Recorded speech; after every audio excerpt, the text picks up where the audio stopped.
നമസ്കാരം. ഇപ്പം നമ്മൾ ഡൽഹിയിൽ നിന്ന് നിലമ്പൂർ വന്നേക്കുക. അവിടെ കോട്ടേഴ്സിനകത്ത് നമുക്കൊരു അടുപ്പൊക്കെ ഉണ്ട്. അപ്പം നമുക്ക് ഇന്നെല്ലാം അടുപ്പേ പാചകം ചെയ്ത് ഞാൻ കാണിക്കാം. ഇന്ന് നമ്മൾ ഇറച്ചിയാണ് വെക്കുന്നത്. എല്ലാവർക്കും അറിയാം, എങ്കിലും ഞാൻ അതിൻ്റെ എല്ലാം വെക്കുന്നത് എങ്ങനെയാണെന്ന് നിങ്ങളെ ഒന്ന് കാണിച്ചത്. അപ്പം നമ്മൾ അടുപ്പേ ചീനിച്ചട്ടി വെച്ച് ചീനിച്ചട്ടി ഒന്ന് ചൂടാക്കുന്നിടം വരെ നമുക്ക് ഞാൻ പൊത്താൻ വെച്ചല്ലേ വെക്കുന്നത്. അപ്പം നമുക്ക് ചീനിച്ചട്ടി ഒന്ന് ചൂടാകട്ടെ. എന്നിട്ട് നമുക്ക് എണ്ണ ഒഴിക്കാം, വെളിച്ചെണ്ണ ഒഴിക്കാം. അപ്പം നമുക്ക് എണ്ണ ഒഴിക്കാം. വെളിച്ചെണ്ണയ്ക്കകത്താണ്, നമ്മൾ നാട്ടിലായതുകൊണ്ട് എല്ലാം വെളിച്ചെണ്ണയ്ക്കകത്താണ് ചെയ്യുന്നത്.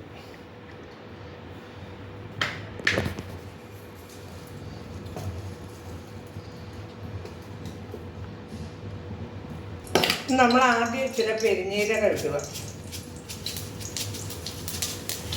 നമ്മൾ പെരിഞ്ജീരകം ഇട്ട് പൊട്ടിക്കഴിഞ്ഞപ്പോൾ നമ്മൾ ഇച്ചിരി കടുക് ഇടുക.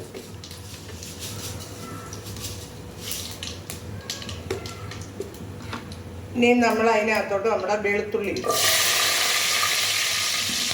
പിന്നെ ഞാനെല്ലാം എടുത്തു വെച്ചിട്ടുണ്ടായിരുന്നു. ഇഞ്ചിയും വെളുത്തുള്ളിയും തേങ്ങാക്കൊന്തും ഉള്ളിയും ഒക്കെ എല്ലാം എടുത്തു വെച്ചിട്ടാണ്. അപ്പോൾ അതെല്ലാം നമുക്ക് അങ്ങോട്ടൊന്നും ഇടാം. നമുക്ക് ആ ഉള്ളിയും കൂടി ഇടാം.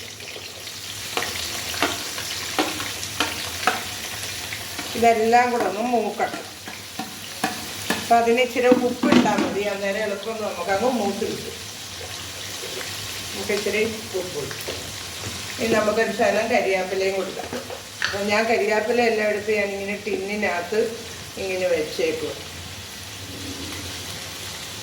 കരിയാപ്പിലയൊക്കെ അവരവരുടെ ഇഷ്ടം എത്ര വയ്ക്കണം, ഇച്ചിരി ഏറെ ഇട്ടിട്ടുണ്ട്. അപ്പം ഞാൻ ചൂടുവെള്ളം തിളപ്പിച്ച് ഇവിടെ വെച്ചിട്ടുണ്ട് ഇറച്ചിക്കകത്ത് ഒഴിക്കാൻ. അപ്പം നിങ്ങളെ ഞാനിതൊന്ന് മൂക്കുന്നിടം വരെ വെയിറ്റ് ചെയ്യും. അപ്പം ഇത് ഞാനെല്ലാം ചിരട്ടത്തവി വെച്ചൊക്കെയാണ് നാട്ടിൽ വന്നപ്പോൾ എല്ലാം നാട്ടിലെ രീതിയിലാണ് ഉണ്ടാക്കുന്നത്. ഞങ്ങളുടെ ഈ കോട്ടേഴ്സ് ഇങ്ങനെ അടുപ്പുള്ളത് കൊണ്ട് നല്ലതല്ല. നമുക്ക് വിറകൊക്കെ നമ്മൾ മേടിച്ച് നമ്മളിപ്പം ഗ്യാസെ കുറച്ചുകൊണ്ട് ഇടയിലായെല്ലാം ചെയ്യും. അപ്പം വിറകിലൊക്കെ വെക്കുമ്പം നല്ല രുചിയല്ലേ, ആഹാരത്തിനൊക്കെ നല്ല ടേസ്റ്റ്. നമുക്ക് ഇതിനകത്ത് ഇച്ചിരി മഞ്ഞൾപ്പൊടി മാത്രം ചേർക്കാം, വേറെ ഒന്നും നമ്മളിപ്പം ചേർക്കുന്നില്ല. പിന്നെ മുളക് പൊടിയും മല്ലിപ്പൊടിയും എല്ലാം വറുത്ത് നിങ്ങളെ ഞാൻ കാണിക്കാം. ഇപ്പം നമ്മൾ ഇതിനകത്തോട്ട് ഈ ഇറച്ചി അങ്ങ് ഇടുക. അത് ഇറച്ചി ഞാൻ കഴുകി 1 കിലോ ഇറച്ചിയാണ്. അത് ഞാൻ കഴുകി എല്ലാം വൃത്തിയാക്കി ഇവിടെ വെച്ചേക്കുക. ഇത് നമുക്ക് അങ്ങോട്ട് ഇടാം.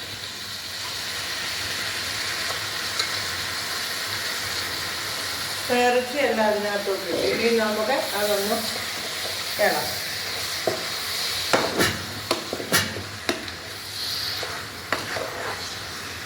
വെളിച്ചെണ്ണയ്ക്കകത്ത് വെക്കുന്നതുകൊണ്ട് അതിൻ്റെ നല്ല സ്മെല്ലൊക്കെ വരുന്നു.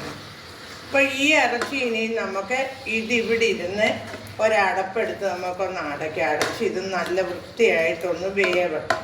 വെന്ത് കഴിഞ്ഞിട്ട് വേണം നമുക്ക് മസാലയെല്ലാം ചേർക്കാനും.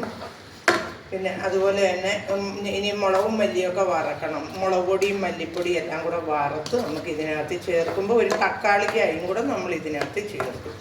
ഇപ്പം നമ്മളിത് ഒരു പ്ലേറ്റ് എടുത്തൊന്ന് അടയ്ക്കുക. ഉപ്പ് നമ്മൾ ഇട്ടിട്ടുണ്ട് ആദ്യമേ. ഇത് നമ്മളൊന്ന് അടച്ച് വെക്കുക. ഇനി ഒരു 10-15 മിനിറ്റിനകം നമ്മൾ മുളക് പൊടിയും മല്ലിപ്പൊടിയും മഞ്ഞൾപ്പൊടിയും ഒക്കെ കൂടെ ചൂടാക്കി, ഗരം മസാലയൊക്കെ കൂടെ ഇറച്ചി മസാലയൊക്കെ കൂടെ ചൂടാക്കി ഇതിനകത്തിട്ട് ചൂടുവെള്ളമാണ് നമ്മൾ ഒഴിക്കുന്നത്. അപ്പം ഞാൻ നിങ്ങളെ കാണിക്കും. ഇറച്ചി നമുക്കൊന്ന് തുറന്നു നോക്കാം. നമ്മുടെ ഇറച്ചി ഇങ്ങനെ ആയിട്ടുണ്ട്. നമുക്കിതൊന്ന് ഇളക്കി.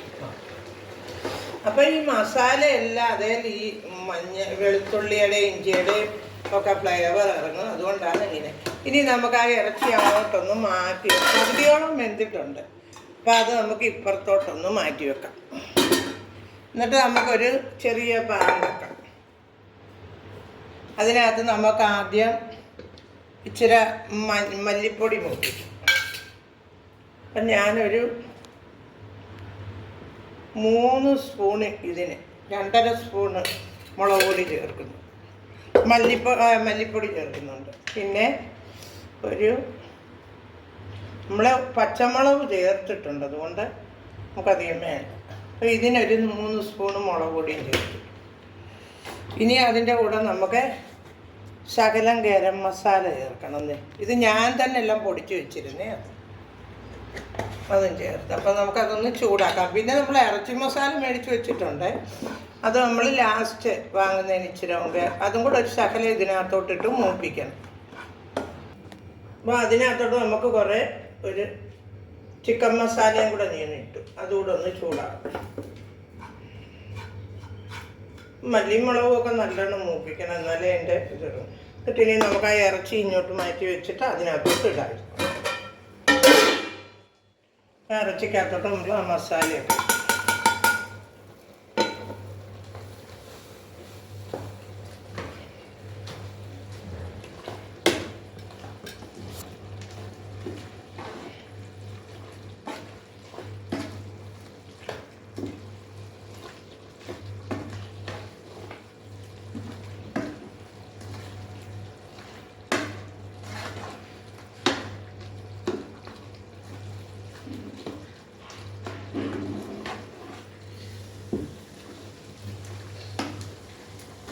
നമ്മുടെ മസാലയെല്ലാം ഇട്ട് നമ്മൾ ഇതിനകത്തോട്ടിട്ട് ഇനി നമുക്ക് ആവശ്യത്തിന് വെള്ളം, ചൂടുവെള്ളം ഞാനിവിടെ തിളപ്പിച്ച് വെച്ചിട്ടുണ്ട്, അത് നമുക്ക് ആവശ്യത്തിന് ഇച്ചിരി കോരി ഒഴിക്കാം ഇതിനകത്ത്.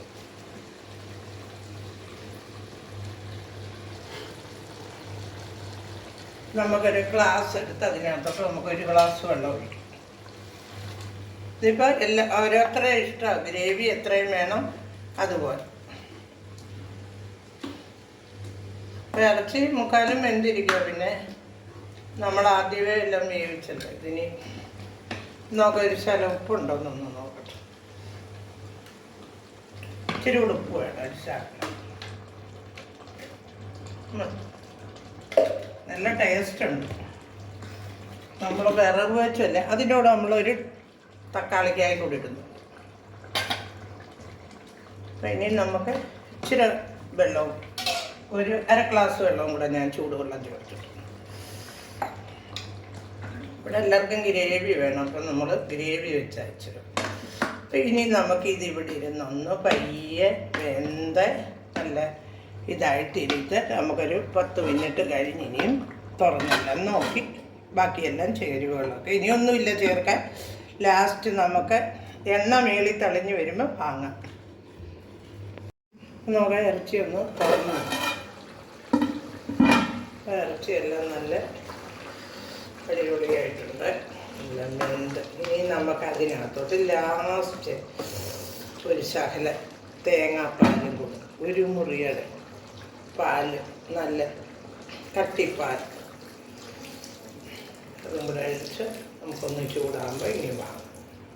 എന്നിട്ട് ഇച്ചിരി കരിവേപ്പിലയും കൂടെ, ഒരു ശകലം ഗരം മസാല, ഇച്ചിരി ഗരം മസാല, വേണ്ടി ഇത്രയും ഗരം മസാല ഇട്ട്, ഒരു തുള്ളി ചിക്കൻ മസാലയുടെ മസാല ഇട്ട്,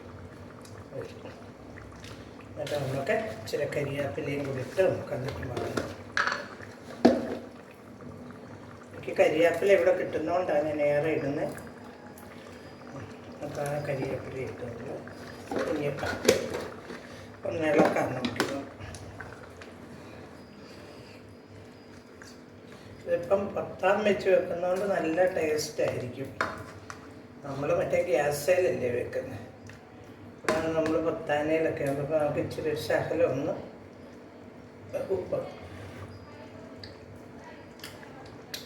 അപ്പം നല്ല കൂട്ടാൻ നല്ല അടിപൊളിയായിട്ടുണ്ട് ഇറച്ചി. അത് നമുക്ക് ഇങ്ങോട്ട് വാങ്ങി. അപ്പം നമുക്ക് കറി വെച്ച് വാങ്ങി എല്ലാം നിങ്ങളും ഇങ്ങനെ ഒന്ന് ഇറച്ചി വെച്ച് നോക്കിയാൽ നല്ല ടേസ്റ്റാണ് വെക്കുന്നത്. ഇങ്ങനത്തെ ഇറച്ചി ഇങ്ങനെ വെച്ച് മസാലയിൽ ആദ്യം അതേലെല്ലാം പിടിച്ച് നല്ല രുചിയായിരിക്കും. പിന്നെ ഞാൻ കപ്പയും കൂടി ഇനിയും പുഴുങ്ങണം, എന്നിട്ട് കഴിക്കണം.